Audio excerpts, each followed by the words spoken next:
So yes, happy Thursday night, everybody. So we all survived Thanksgiving. So we're all here. We're doing great. We had some great wins this week that you all celebrated, and we're winding down and getting to the part of the life book where a lot of people don't get this far because number one, they put the book down for various reasons. But there's some information in here that's very intriguing when we go through this part. And one of the things that caught my eye right before we started, I'm just kind of reading through it a little bit, where Dr. A talks about the possibility of living to be 150. And for some folks, that can be a little bit scary, but we're going to dive into some of those things. But let's dive into element 25, of course, the habits of longevity. And I love one thing, I will bring to everybody's mind too, especially if you're a new client. Each one of these elements has an average time to complete. And I think it's important to know that if you're just starting your journey, it's important that you not blow through the chapters thinking that you're accomplishing something, because you've got to let what you learn in this process simmer and stew in your brain a little bit.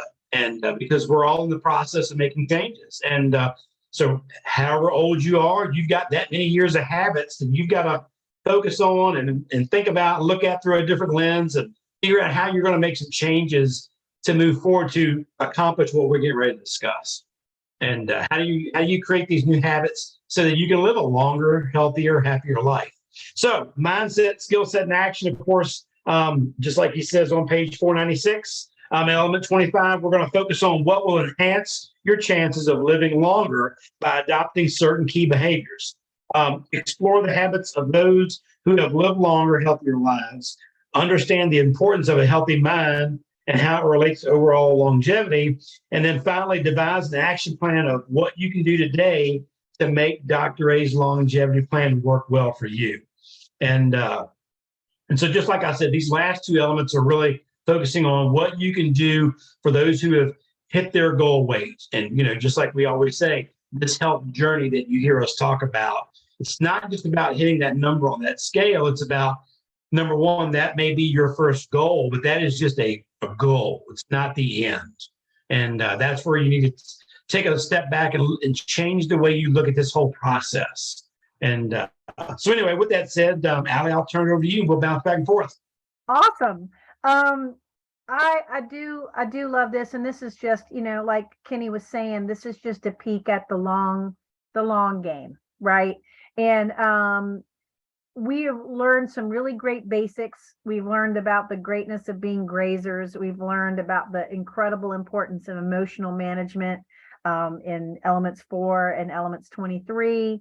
And, we meet things along the way on this journey that surprise us and that sometimes take us aback a little bit, and we have to just pause, but it's part of our growing and moving forwards.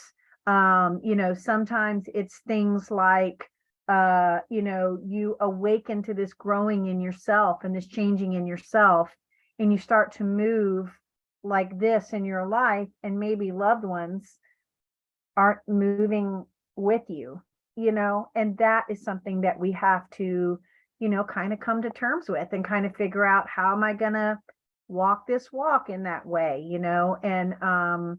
and then other things about just expectations we have along the journey. Sometimes we have expectations and then we're completely surprised with how things kind of turn out as we move through this journey.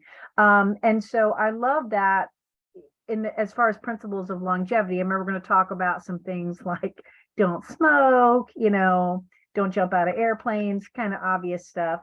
But we also are talking about too, just this continuing this voyage of growth and self-discovery, and not letting expectations of things trip us up, but instead get to something that you expected, and maybe something unexpected has come, and just pause and sit with it for a minute and let it process, because you're growing and you're changing. And sometimes it's a happy thing that you run into and you're like, wow. And sometimes it's kind of like, wow, I didn't really ever think I would be at this point and thinking about this particular thing, whether it's in like I said, relationships with other people, or just even a relationship with yourself. So He talks about if you go in Dr. A's Habits of Health book, the big fat chunky book that accompanies this one, 3.1 is the chapter that you would be in to kind of deep dive in this one. So when you get to this point on your journey, or when you find that you're like, I want to go and look at the principles of longevity at a little bit deeper scope, that is where you would go to do it. He says, what's the first principle of longevity? Well, the first principle of it is all this healing we've been doing, right? All along the way, just having a healthy relationship with food, having it be something that we understand how to utilize it to have our body run its best. And then also having a relationship with it that doesn't, make a lot of emotion, unnecessary emotion come up. And, food isn't for that. Food is this beautiful gift. It's something we are meant to enjoy, but it's also, we enjoy it because of the way it makes us feel and the way it fuels our body. But it's not something that we use to beat ourselves up. We don't use it as a permission slip for bad behavior. All those things that maybe we did at the beginning, we're now understanding the beautiful purpose of food in our lives. Also the healthy habit areas, how that factors into the beautiful tapestry that is our overall health and wellness. Is aging reversible? I don't know that I know the answer to that, but I do know that we can add years to our life by making healthier choices, and better fueling our bodies and our minds and our spirits, right? So, again, healthy, mindset, healthy body, and even healthy finances are things that can help us manage stress, make yourself feel really great moving forwards, and give you better principles of longevity.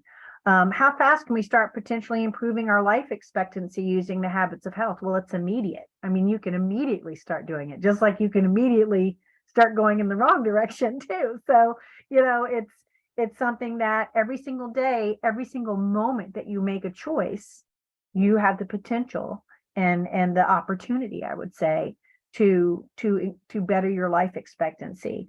What parts does genetics play? Well, that's really interesting too. We do have certain genetics on board, maybe predispositions to certain things. But just because they're there doesn't mean that you are going to necessarily get that. I mean, we can also kind of fight that too with how we treat our bodies, right? Alcoholism runs in my family, but I have a choice, don't I? Whether or not I want to partake in that. So we definitely have heart disease. That's another thing that runs in my family. But if I educate myself on eating heart healthy and living a heart healthy life, I can add to my life expectancy way more so than someone earlier in my genetic line who didn't have all those answers and all that knowledge.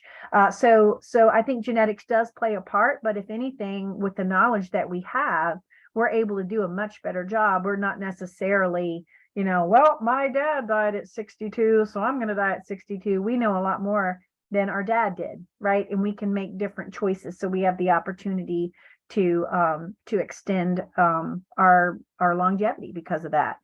What part does lifestyle play? Well, that plays a lot.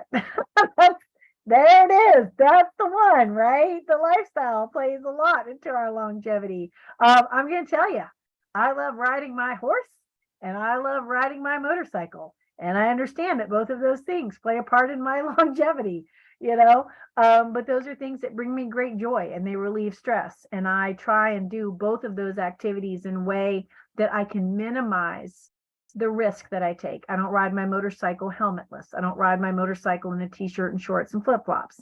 I ride in a full ballistic nylon suit with gloves and armor. And so hopefully if I fall off, I'll just skid on down the road and get back up and keep going. And my horse, I also wear protective gear. But that's a choice that I make in my lifestyle to enjoy those activities.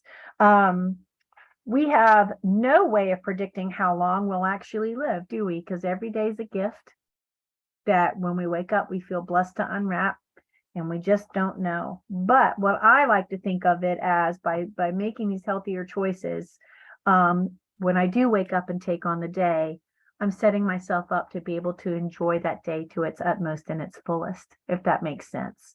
So that's why this is such a beautiful thing. Going on to page 500, the blue zones, lessons for living longer from the people who've lived the longest. So I don't know if any of you guys read this, but he does talk about this lady, Jean Calment, who was 122 years old at the time of her death. That is a lot. I feel proud of my family members, like a whole bunch who have made it to 105, which I think is pretty amazing. But 122 is pretty spectacular. Humans will not see the century mark because of the profound effect on our obesogenic world and the healthy lifestyle has on the principle of secondary aging. So, you know, what's interesting, and Dr. Anderson makes a good point, we know what we need to do to live a healthier lifestyle, but the way that the world operates right now, we really have to build awareness and purposefully make choices to access and utilize, and you know, knowledge is one thing. Wisdom is putting that knowledge into action. So to have the wisdom to put that knowledge into action is totally different. And you guys know, every single place you go, every single thing you do, whether, you know, when you see advertising on television, people are drinking and eating, and it's, you know, and it's fast food, and it's, you know, it's sugary things, sugars and everything, I feel like. And so, you know, just building this awareness of the healthy habit areas too. Stress is everywhere. You know, things that make you lose sleep is everywhere. Drinking options besides water is everywhere. So, you know, all of these things that we're making little baby steps towards, paying attention to what we're, you know, not only what we're feeding our mouths, but what we're feeding our minds. Like, think of all the garbage that comes at us from social media, from the television, you know, just all of that in general. We have so much loaded into our face. Like, taking that break over Thanksgiving was such a huge gift for me, getting outside. Kenny, I know you did a lot of cool outdoor stuff over the holiday week too with your daughter, which is really cool. But doing that, spending that time outside, or cuddling with grandchildren, or those cute, adorable puppies on the couch that I just, oh my goodness, so cute. And Val, I know, Val, you're an outdoor girl too. I mean, you're like, I mean, maybe not right now because it's probably cold where you are, but you know, you are outside most of the year. So, you know, those kind of things, getting that outdoor time, getting that fresh air. And then, you know, plugging in our brains to not just tuning out the bad stuff, but making sure that we're feeding it with the good stuff. So let's keep going. Dr. A's plan for living a longer life, broken down into simple steps. Step one, things that you can eliminate right now. I'm not going to go over this list piece by piece by piece, but you know, you can see driving the speed limit's a hard one for me, but I'm working on that. I do like motorcycles, so that's hard for me, but okay. Limiting your intake of alcoholic beverages, not smoking stuff, not doing the druggy drugs, avoiding situations that put you at risk of contracting, diseases, and then don't exercise on roads used by motor vehicles. Yep, okay, so things like that. What else can you do right now to optimize your choices? He gives you a chance to fill in the blanks there. Step two, creating a healthy environment, eliminating toxic things from your environment.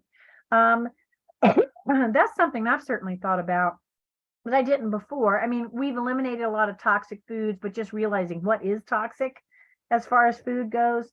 I mean, we're eating as healthy as we can. Kenny, did you want to say something? You made a face. Cleaning supplies. That's something I've been thinking about too. Just kind of taking a look at my cleaning supplies. I'm like bleaching things and going, as I'm cleaning, I'm like, God, this can't be good for my lungs. So I'm trying to think of things, you know, other things that might be better to use in the interim, like that. You know, things like I think we have a carbon monoxide, several detectors in the home, because that's something that you don't, you know radon, he talks about. Making sure you're drinking clean water, that your air is clean. You know, I clean the filters in the house. We do live with lots of dogs. You know, just different hazardous things in your environment. Getting your yearly checkup, number 3. So just making sure that if you aren't somebody who likes to go to the doctor, to at least go once a year and just have some blood work done. You know, we have been given opportunities throughout this book for all kinds of stuff they can check for that I didn't even realize. And so, you know, that's something that I want to go back through myself. And when I go for my next checkup, get some numbers in those areas where I haven't ever done that before. And then just checking on your medications as you're getting healthier, making sure, like, can you back off on some? Sometimes we can't, but it's always good to check and see and work with your doctor to see if you can. Mineral density, bone density. I've got to go. I'm 49, and apparently they just changed it to 45 when you're supposed to go get a colonoscopy. So I got to go get that done this year. Woo! Got to do it. Yeah. Oh no, I'm doing it. Yeah, I'm doing it. I'm not worried about it. I just got to schedule it. And then, things like for breast exams and all kinds of stuff like that. And then skin. Skin cancer runs in my family, so that's another one that I get checked periodically. Oral health, y'all. I know nobody loves the dentist, but oral health is super important. Believe it or not, a lot of your brain function is affected by your oral health. So, things like Alzheimer's and dementia and all that stuff. If your mouth isn't doing great, it helps contribute to things like that. So a healthy mouth equals a healthy mind. So make sure you're not skimping on that. So go to your dentist and just keep on top of those sorts of things. He talks about, using fluoride toothpaste, brushing multiple times a day, flossing, going to the dentist once a year, get your teeth cleaned twice a year, refrain from the use of tobacco products, things like that. Lipsticks that don't contain sunscreen. I have no idea. I don't really wear lipstick, so my lips don't get any sunscreen at all. That's bad. Okay. And then combat dry mouth. So I don't know what that is, but you can more water or chew sugar-free gum. Step 5, reach and maintain your healthy weight. A lot of us have already well on our way to that, or maybe we're at a point where we are, at a weight that's good and our body's running well and we're doing some mindset stuff, which is what I'm doing. And then I will reach that optimal weight zone, as I want to bring my body and my mind together, because if I don't bring them together, whatever results I get aren't going to last. So, I've gotten my weight to a good point, a healthy point. My numbers are good. It's not my goal weight per se, because I've got to bring my brain up to where I can do that together. So I'm working on that. Number 6, incorporating all the habits of health. Do we know the 6 healthy habit areas? Let's see if Allison can name them. Okay. Healthy hydration, healthy motion, nutrition, healthy mindset, healthy surroundings,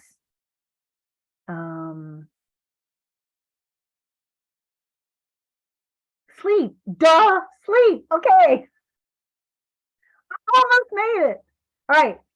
So I was mentioning to a friend of mine today that it might be a good idea to have those somewhere. We have them here in our book, but to have them in your phone or listed somewhere, because especially during the holidays, if we're not, practicing that awareness, we get off 1, 2, 3 of those. We think just about food. How am I doing with food? How am I doing with food? But how are you doing with sleep? How are you doing with hydration? How are you doing with healthy motion? How are you doing with your surroundings? Have your pantries filled back up with leftovers of sugary shug things that are, how are we doing? How are we doing? So checking those 6 healthy habit areas, really important. How about stress? Making sure that you're not getting too stressed out. So many extra things can get added to your schedule that aren't normally there during the holidays. And that can increase stress. And so just to have a way to combat that, if you're not sure, talk to your coach and they can help you work through that and get you back in that place. So number 7, obtain optimal health. No matter what your age, optimizing your health is a fundamental principle of living longer. If you're going to have a longer life, you might as well enjoy it, right? So that's just it. And I was saying earlier, my whole thing is, I don't want to live to be 150 if I can't move, if I can't think. So I want to get up and make the best out of each day and feel my best. And that really helps me stay on track with my choices and want to keep those healthy habit areas in check. Nobody's making me do this. I'm doing this because I want to do it, because I love the way I feel and I love the way life feels like this. It's not always perfect, But the beautiful thing is when I'm doing something wrong, I feel it because I'm aware of it. I'm paying attention to it. I've had a taste of what my body running right feels like. And so when I'm falling behind in a habit area, I immediately feel that my body responds with inflammation, bloating, headaches, all those things. So it's a gift. I think those things are such a gift because before I was running around like that and I just thought that's how I was supposed to feel. Now I know how I'm supposed to feel. So when those things come up, I know to go pull out that list of the 6 healthy habit areas and go, how am I doing in all of these? Am I okay? Is something creeped in? And then you just get right back to it. So does anybody have any questions about anything we've gone over tonight? There are some things to fill out. I'm looking at my, I'm written all over my life book. I have not filled out this element at all for some reason. I don't know why I haven't. Maybe that's something I'll do this week. Actually, it's only my fourth time through the book, but I'll fill that out. I guess I was waiting till I felt like I got to this stage to do it, but it's definitely something I think would be worth filling out. Kenny? And I think just to kind of piggyback on some of the things you were talking about, so with COVID the last couple of years, I've kind of stayed away from the doctors, if you will. And just that was just a personal preference of mine not to go. And here again, I wasn't a fan of wearing masks, blah, blah, blah. But anyway, I had to wear one last week before last anyway. But so I went back to my cardiologist first time in 3 years. And so those of you who know me know that for 23 years, I was on a blood pressure medication. And then I came off. And so I went in 2 weeks ago. And of course, he says, you're down 73 pounds from 5 years ago. And he says, so congratulations there. And then he's like, but your age is catching up with you. And I said, what do you mean by that? And he's like, well, my blood pressure was 130/90. So the bottom number was always a sore spot for me. And when I was on 2 blood pressure medications, he's like, he said, you've done everything you could do from a dietary standpoint. And we did blood work. My cholesterol was perfect. My triglycerides were 70. 5 years ago, they were 480. So yeah, I see you, Allie. And so I'm doing everything I can, but here again, and I was a little bit disappointed when he brought it up because I was like, well, it is what it is. Of course, I've got a family history of both my grandparents and, on both sides of the family, mom and dad have all got high blood pressure, triglyceride issues. So I've done all that I can do. But the great thing I know is this, and just like the doctor told me, he goes, hey, we're putting you on a 3 milligram tablet. He said, this pill goes up to 500 milligrams if we need to. So he said, we're basically just barely giving you a dose. But he said, your mom was just in here. My mom had gone the week before last. And he said, I just saw her. And he's getting ready to retire after 54 years at Henrica Doctors. He's 84 years old. And he said, I want you to live just like your mom and dad have, because my dad will be 80 this year. He's in great shape. My mom's in great shape. But he says, if we don't do this now, he said, your genetics and your age is caught up to you. He said, you've done all you can do from a dietary perspective. So it's now just making these changes. And he said, just keep coming back to me. So that's what I did. And that was a hard pill for me to swallow, for a lack of a better term, no pun intended. But, because that was one of my goals when I first did this 5 years ago, was to put the medications down, because I've been on them all my life, basically. And I've got a different perspective on it now, because just like this is talking about living a longer, healthier life, with that lower number being a little bit high, the arteries can start getting hard. So I don't want that. So I'm doing everything from a dietary perspective that I know to do to live as long as I can.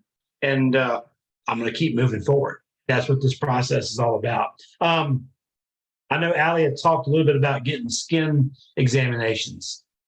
Whether you're outdoors or even if you go to the beach once or twice a year, guys, if you were prone to getting burned as a child, or you got sunburned and you've never been checked, go get checked. It's a once-a-year exam. It's painless. Yeah, they strip you down buck naked and check you all over. So they check everywhere for you. And but that's if you've got any areas of concern. And I had 2 areas this year that popped up that I didn't have last year. And an area that I was concerned with on my face wasn't an issue, but an area on the other side of my face where I wear my sunglasses turned out to be precancerous. So they removed it and checked everything out. All was good. But I get checked every year because I'm outdoors quite a bit. And even with using sunblock and everything else, these things pop up. So go get checked. Same thing with doing the colonoscopies. I mean, and I just talked about that a couple of weeks ago in one of my videos. I got a friend that just turned 50. He's ate up with cancer, 50 years old. Yeah. Colon, liver, and lung cancer. Never smoked a day in his life. So family history in that process too. But the importance of getting checked. And here again, if you don't go get checked, a lot of people just say, well, I really don't want to know. Yeah, but if you find out now that you've got that issue and you can get it taken care of and you can get another 5, 10, 15 years, why not? Why not? And so even going to the heart doctor this year, I'll go back in 3 months to get rechecked. I'm going to get back into that groove again because I've gotten out of it. That's it is what it is. But I mean, in the last 3 years, I went 2 weeks ago, I'd only gained 6 pounds from where I was in 2009. I think it's pretty damn good. That's pretty damn good. Yep, it is. But Kenny, thank you for sharing that, because I think a lot of us think that when we do this program and we do this journey and we get healthier and we're living in a better way, that we're going to get to come off all our medications. And sometimes we don't get to come off all our medications. And part of it, like you said, it has nothing to do with with the healthy choices not doing their thing. It's just that we're older. That's it. And stuff's wearing out. So yeah, gotta get a little boost, a little support. I was telling Val this week that when I lost all this weight, I thought that I was going to quit snoring. I still snore at night. My husband's like, girl, I mean, he goes, it's not like a bear in the woods, but yeah, you still saw some logs. So, and I have sleep apnea in my family. So I probably need to have that check done and get good sleep and, get that CPAP thing going. So that's right. And next week we're going to start talking about the habits that you can start installing to get to ultra health. And so just like you said earlier, I think it's important. This journey that we talk about.